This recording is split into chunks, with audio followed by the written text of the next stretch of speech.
এই যে চাহার সম্ভাবনী বুধবার, আখেরি চাহার সম্ভব সফর মাসের শেষ বুধবার আল্লাহর রাসূল সুদীর্ঘ প্রায় অনেক দিন অসুস্থ থাকার পরে নবীজি সুস্থ হয়েছিলেন। বলেন না সুবহানাল্লাহ। দীর্ঘ সময় নবীজি অসুস্থ থাকার পরে নবীজি একটু সুস্থ হয়েছিলেন। ওই সুস্থতার 12 দিন অথবা 11 দিন পরে 12ই রবিউল আউয়াল আল্লাহ নবীজি এই জমিন থেকে পর্দা করেন। সকলে পড়ুন আল্লাহু আকবার। এই যে সফর মাসের শেষ বুধবার নবীজির সুস্থতা, তার আগে নবীজি কিভাবে অসুস্থ হলেন আমরা একটু দেখি। সফর মাসের মধ্যভাগে আল্লাহর রাসূল একদিন মদিনার সকল গোরস্থান তথা জান্নাতুল বাকিতে গেলেন। সকল গোরস্থানের অধিবাসীদের জন্য নবীজি দোয়া করলেন। বলেন না সুবহানাল্লাহ। এবং যাকে বলা হয় কবর জিয়ারত করলেন এবং ইন্তেকাল প্রাপ্ত সকল সাহাবীদেরকে বললেন, হে প্রাণের সাহাবীরা, তোমরা কতই না ভাগ্যবান, তোমাদেরকে ফিতনা ফাসাদ তথা গিরার আগে, ফিতনা ফাসাদে তোমরা পড়ার আগে তোমরা আল্লাহর জন্য, ইসলামের জন্য, আমার জন্য শহীদ হয়ে গিয়েছো। বলেন না সুবহানাল্লাহ। শুধু তাই নয়, তোমরা এমন একজন ব্যক্তিত্ব, পরবর্তীদের জন্য তোমরা হচ্ছে মডেল, তোমরা শিক্ষণীয়, তোমরা এক্সাম্পল, উদাহরণ। তোমাদেরকে দেখে তারাও দ্বীন ইসলামের প্রতি আকৃষ্ট হবে, দ্বীন ইসলাম প্রতিষ্ঠার জন্য তারাও জীবন দিতে উৎসাহিত হবে। বলেন না সুবহানাল্লাহ। তো এভাবে নবীজি আরো অনেক কথা সাহাবীদেরকে বললেন।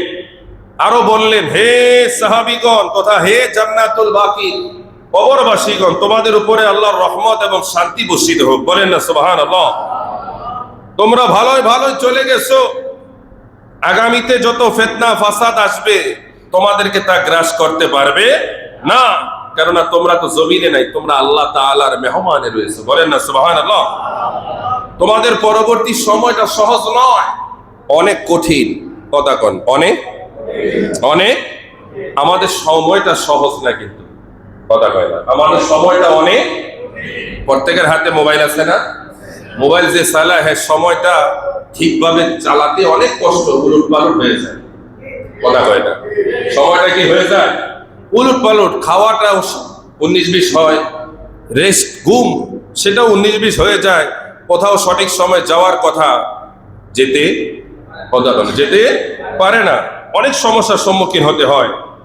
শুধু তাই না, নবীজি বললেন, হে কবরবাসীরা শোনো, আমি নবী, ওই নবী যাকে আমার আল্লাহ তাআলা গোটা জাহানের, কুল কায়নাতের ধন ভান্ডার মালিক হিসাবে জমিনে পাঠিয়েছেন। বলেন না সুবহানাল্লাহ।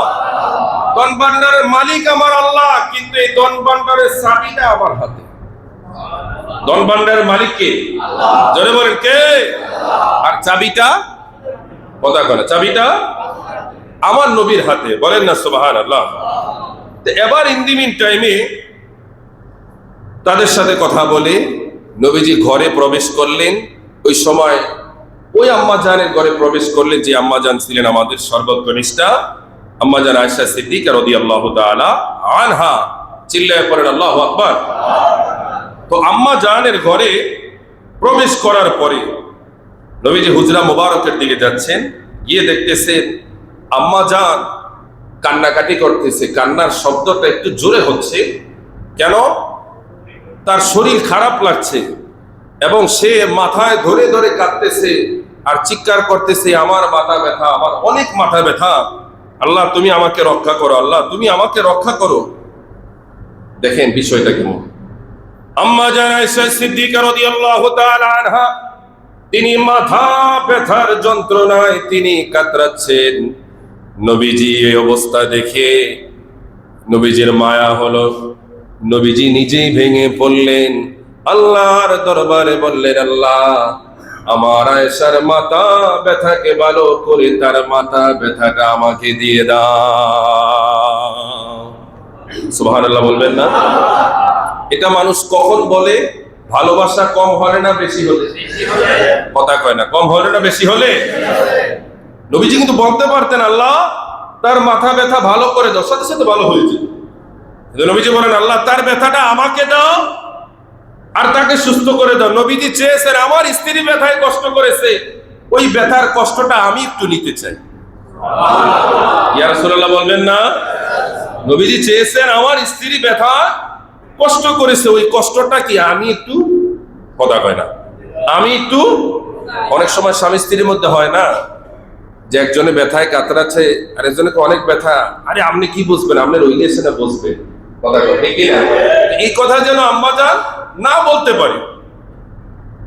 আম্মা জান আয়েশা বলেন, যখন আমি মাথা ব্যথায় কাতরাচ্ছিলাম আর বলছিলাম আমার মাথা মনে হয় গেল, আমার মাথা গেল, আমার মাথা গেল, এবার আমাকে আমার নবীজি বললেন, আয়েশা রে তুমি এভাবে বলো না, এভাবে বলো না, অবশ্যই আমার আল্লাহ তাআলা তোমার মাথাকে সুস্থ করে দিবেন, আর তোমার মাথার ব্যথাটা আমার আল্লাহ আমাকে দিয়ে দিয়েছে। যেহেতু আমার ভিতরে ব্যথা শুরু হয়েছে আর তোমার ভিতরে ব্যথা নাই। নবীজি বললেন, আয়েশা রে, ও আয়েশা, কত ভালো হতো যদি এই ব্যথায় অথবা অন্য কোন উসিলায় যদি তুমি আমার আগে আল্লাহটাকে সাড়া দিতে, তাহলে এটা তোমার জন্য কত ভালো হতো। আমি নবীজি তোমাকে গোসল দিতাম, আমি নবীজি তোমাকে কাফন পরাতাম, তোমারে কবরে শোয়াতাম, তোমার জন্য আল্লাহর দরবারে দোয়া করতাম। আম্মা জান বললেন, তাই নাকি? আমি মারা যাব আর আপনি আরেকজন স্ত্রীর সাথে থাকবেন, এটা কখনো সম্ভব নয়। সুবহানাল্লাহ। এটা ছিল ভালোবাসা, এটা ছিল কি, এটা ছিল কি? নবীজি আম্মা জানকে বললেন, আয়েশা রে, তুমি যদি ব্যথায় মারা যাও তুমি চিন্তিত হয়ো না, আমি নবী যদি তোমাকে কাফন দাফন গোসলের ব্যবস্থা করে দেই, আমার আল্লাহ তাআলা তোমাকে জান্নাতে সুউচ্চ মাকামে পৌঁছে দেবেন। নবীজি নিজেই নিজের ক্ষমতা, নিজেই নিজের তাকওয়া, নিজেই নিজের মুজিজা, আল্লাহ তাকে কত পাওয়ার দিয়েছেন, ক্ষমতা দিয়েছেন, মুজিজা দিয়েছেন, ইখতিয়ার দিয়েছেন, সেই বিষয়টা আমার নবীজি নিজেই আলোচনা করলেন। বলেন না সুবহানাল্লাহ। এই যে নবীজির মাথা ব্যথা শুরু হলো, তারপর থেকেই একটু একটু করে শরীরের বিভিন্ন জায়গায় ব্যথা শুরু হতে লাগলো। নবীজি অসুস্থ হয়ে গেল, একটার পর একটা অসুস্থ। তো এবার সফর মাসের শেষ বুধবার, তারিখটা ছিল 30 তারিখ। সবাই বলেন কত তারিখ? 30 তারিখ। আল্লাহর রাসূল সাল্লাল্লাহু তাআলা আলাইহি ওয়াসাল্লাম দীর্ঘ সময় অসুস্থ। দীর্ঘ সময় বলতে এখানে কতদিন, কেউ কেউ বলতেছে 15 দিন, 14 দিন। এখন 10, 15, 14, 13 যাই হোক না কেন, একটা বিষয় খেয়াল রাখেন, ওই সময়টা এমন একটা সময় যে সময় সাহাবীরা নবীজিকে এমন ভালোবাসতো, হাসতে হাসতে নিজের জীবন দিয়ে দিত। ওই ভালোবাসার মানুষ নবীজি যখন অসুস্থ থাকে, আরে একটা মুহূর্ত, এটাও তো সাহাবীদের জন্য আনন্দ না বিদারক? অনেক কষ্টদায়ক, হৃদয় বিদারক। সাহাবীরা এটা মানতে পারে না। আর এটা তো প্রায় 10 থেকে 15 দিন নিজের আপন প্রিয় মানুষ, ভালোবাসার মানুষ যখন অসুস্থ হয়, এটা যে যাকে ভালোবাসে সেই জানে, কথা কোন ঠিক কিনা? তো ইন দি মিড টাইমে আল্লাহ নবীজি আম্মা জানকে বলেন, আয়েশা রে, আমার জন্য একটু গোসলের পানির ব্যবস্থা করো, তথা একটু পানি গরম করো, কুসুম গরম পানির ব্যবস্থা করো, আমি গোসল দেব। আম্মা জান কথা শুনে ভাবলেন, যেহেতু নবীজি গোসল দিতে চায়, মনে হয় নবীজি একটু সুস্থ হয়েছে। বলেন না সুবহানাল্লাহ। সংক্ষেপে দ্রুততার সাথে আল্লাহ নবীজির গোসলের ব্যবস্থা হলো। নবীজি বললেন, আয়েশা রে, আমি এখন ফজরের নামাজ পড়বো, তুমি একটু কাজ করে আমার হাসান হোসাইন কোথায় আছে, আমার ফাতেমা আলী কোথায় আছে, তাদেরকে একটু ডাক দাও, তাদেরকে নিয়ে আমি সকালে নাস্তা করব। এই খবরটা ইন দি মিন টাইমে মুহূর্তের মধ্যে সাহাবীদের প্রত্যেকের কাছে পৌঁছে গেল, প্রত্যেকের কাছে পৌঁছে গেল। এবার সাহাবীরা আলোচনায় বসলেন। সাহাবীদের মাঝে কি খুশি, কি আনন্দ, একজন আরেকজনের সাথে কোলাকুলি করতে লাগলেন, মোলাকাত করতে লাগলেন। তাদের আনন্দটা চোখের পানি দিয়ে তারা প্রকাশ করলেন আর বলতে লাগলেন, ভাইরা, এই একটা খবর শোনার জন্য আল্লাহর দরবারে কত কেঁদেছি, কত সেজদায় পড়েছি। আমার আল্লাহ তাআলা আমাদেরকে আজকে সেই খুশির সংবাদটা শুনিয়ে দিলেন। সাহাবীরা পরামর্শ করতে লাগলেন, ভাইরারি নবীজির এই আনন্দটা, সুস্থ হওয়াটার এই আনন্দটা আমরা এমনি এমনি বৃথা দিতে দেব না, যেতে দেব না, কি করা যায়? হযরতে আবু বকর সহ জগৎ বিখ্যাত ওই সময় উপস্থিত সাহাবীরা, সব সাহাবীরা, প্রতাপশালী আবু বকর, হযরতে ওমর, ওসমান, মাওলা আলী, শেরে খোদা আব্দুর রহমান সহ সবাই পরামর্শ দিল, আসো আমরা এই আনন্দের দিনে আমরা কিছু খাবার তথা কিছু অর্থ তুলি, যে অর্থ দিয়ে আমাদের ভাই বোনদের জন্য আমরা রিজিকের তথা খাবারের ব্যবস্থা করে ফেলি। সবাই প্রস্তাবে খুশি হলেন। হযরত আবু বকর বললেন, ভাইয়েরা যদি এমন হয় মেহমানদারির ব্যবস্থা হয়, ওই মেহমানদারির জন্য আমি 5000 দিরহাম দেব। বলেন সুবহানাল্লাহ। কয় হাজার? হযরত ওমর ফারুক রাদিয়াল্লাহু তাআলা আনহু তিনি বললেন, আমার ভাই আবু বকর দিবে 5000, আমি হযরত ওমর দেব 7000। হযরত ওসমান বললেন, আমার এক ভাই 5 আর এক ভাই 7, আমি দিব 10,000। বলেন সুবহানাল্লাহ। মাওলা আলী শেরে খোদা রাদিয়াল্লাহু তাআলা আনহু তিনি বললেন, ভাইরা আমার মন চায় আপনাদের মতো 5, 7, 10 দিতে, এত তো আমার সামর্থ্য নাই, আমার কাছে যা আছে তাই আমার নবীর কদমে দিয়ে দিলাম। তিনি দিলেন 3000। কত হাজার? ওই সময় মদিনার সবচাইতে যিনি ধনী সাহাবী, ধনী ব্যবসায়ী, প্রতাপশালী ব্যবসায়ী হযরত আব্দুর রহমান ইবনে আউফ, তিনি বললেন, আমি 5, 7, 10 নয়, আমি আল্লাহর রাস্তায় তথা আমার নবীর এই সুস্থতার আনন্দে আমি 100 উট কুরবানি করে দিলাম। বলেন না আল্লাহু আকবার। কত উট? জোরে বলেন কত? 100 উট। এভাবে যার যার সামর্থ্য অনুযায়ী তারা একটু চিন্তা করেন। ও ইমানদারেরা, একটু নিজের ইমানটাকে, একটু বিবেকটাকে একটু প্রশ্ন করেন না, যে সাহাবীদের কাছে নবীজির অসুস্থ হওয়ার পরে একটু সুস্থতা, এই সুস্থ হওয়ার পরে 2-1 দিন পরে নবীজি আবার অসুস্থ হয়ে গেলেন, তারপরে 12ই রবিউল আউয়াল আল্লাহর ডাকে সাড়া দিলেন, আজরাইল আমিন নবীজির রূহ মুবারক নিলেন, গোটা দুনিয়া সফর করে বলেন, আল্লাহ আমি কোথায় এই রূহ রাখবো? আল্লাহ বললেন, আজরাইল রে, রূহ এনেছো সেটা তুই মানব হিসাবে দায়িত্ব পালন করেছো, কারণ আমার নবী মানুষ, কিন্তু আমাদের মতো, কথা কয়, আমাদের মতো, জোরে বলেন, আমাদের মতো নয়, আমার নবী নূরের মানুষ। বলেন না সুবহানাল্লাহ। কোন মানুষ যদি ইচ্ছায় অনিচ্ছায় আমার নবীকে সাধারণ বলে, তাদেরকে বিনা দলিলে আমরা মুসলমান মনে করি না, কথা কয়, এগুলো কোনোদিন মুসলমান হতে। বাংলাদেশের কওমি লুতের একজন আলেম আছে, যার নাম রাকিবুল ইসলাম। এই কুলাঙ্গার সারা দিন সোশ্যাল মিডিয়াতে বসে বসে আমার নবীজির মিলাদের বিরুদ্ধে, শান-ও-মান আজমতের বিরুদ্ধে লেখালেখি করে।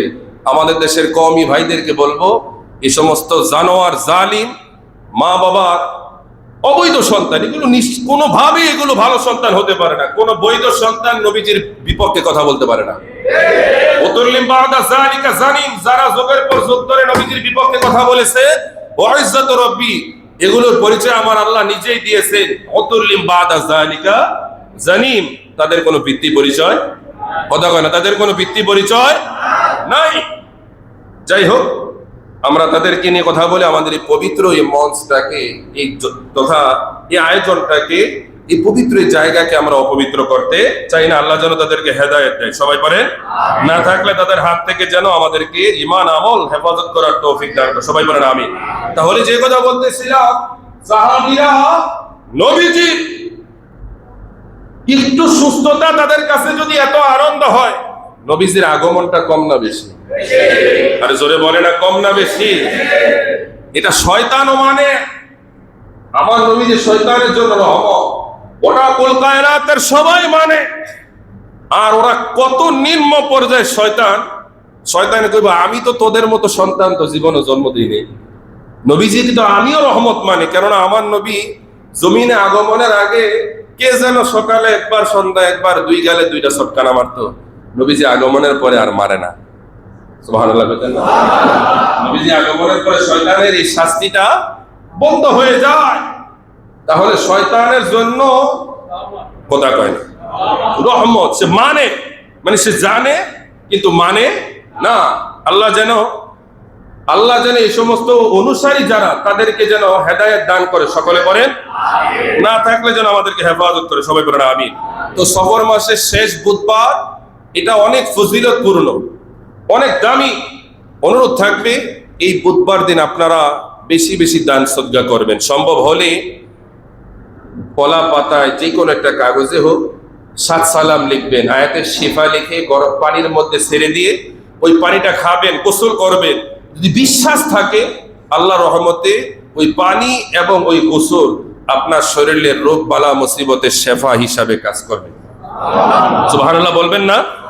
আল্লাহ যেন আমাদেরকে বোঝার মানার তৌফিক দান করে, সবাই বলেন আমিন। সম্মানিত উপস্থিতি, পবিত্র মাহে রবিউল আউয়াল শুভ আগমন উপলক্ষে স্বাগত রেলি ঈদে আগামী তথা রবিউল আউয়াল আসতেছে আর মাত্র 7 দিন। কয়দিন? কথা কয় না, আর মাত্র। আপনারা শুনলে আরো আশ্চর্য, গোটা কুলকায়নাতে সবাই ইতিমধ্যে একে অপরের সাথে আলোচনা করতেছে সামনের মাসে আমার নবীজির আগমনের মাস। বলেন না সুবহানাল্লাহ। আর আমরা মানুষ সারা বছর সিরাতুন নবী মাহফিল করি, রবিউল আউয়াল মাস আসলে আমরা মিলাদুন নবী লিখতে চাই না, ওই সময় আমরা সিরাতুন নবী মাহফিল করি। আছে কি নাই? মিলাদুন নবীকে টক্কর দেওয়ার জন্য নবীজি সিরাত কি আনে? আরে ভাই, সিরাতকে মাইনাস করার কোনো সুযোগ নাই। সারা বছর করেন, একটা মাস মিলাদুন নবী করেন না, সমস্যা কি? কথা কয় না। কোথায় সমস্যা? সিরাতুন নবী, আমাদের গায়ে সিরাত নাই। কথা কয়, আমাদের গায়ে সিরাত নাই, মাথায় টুপি নাই, নাই। তাহলে কোথায়? আমরা যদি মিলাদুন নবী করতে পারি, আপনারা কেন পারবেন না?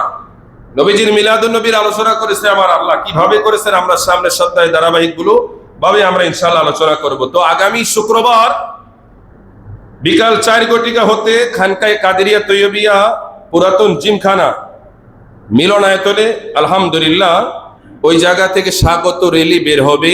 আমরাও ইনশাআল্লাহ গত বছর আমাদের সেক্রেটারি সাহেব সহ আমাদের আরো যারা উপস্থিত, আরুন ভাই সবাই আমরা উপস্থিত ছিলাম। সকলকে অনুরোধ থাকবে আমার নবীর আগমনের এই মাসের এই আনন্দ মিছিলে, যেটা কোনো রাজনৈতিক মিছিল নয়, কোনো পীরের মিছিল নয়, কোনো ব্যক্তির মিছিল নয়, এটা সৃষ্টি জগতের সর্বশ্রেষ্ঠ মহামানবের মিছিল। কথা বলেন ঠিক কিনা? আমরা ওই মিছিলে অংশগ্রহণ করব। এখন প্রশ্ন আসতে হবে, হুজুর এটা কি হইব, মানে কি হবে? কি আমরা আমার নবীর আগমনের মাসকে স্বাগতম জানাই। সুবহানাল্লাহ বলবেন না?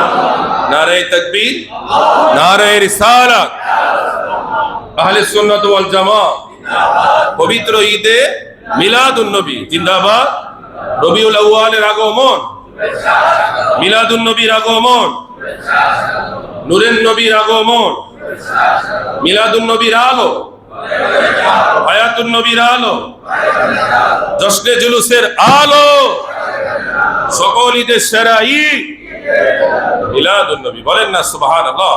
আল্লাহ তাআলা আমাদের এই ফকিরতলা সকল মুসল্লিদেরকে, আশিক রাসূলদেরকে, দূর দূরান্ত থেকে যারা আমরা এসেছি সবাইকে আমার নবীর মিলাদে খুশি হওয়ার তৌফিক দান করুক। সকলে চিল্লায় বলেন আমিন। একজন ভাই দোয়া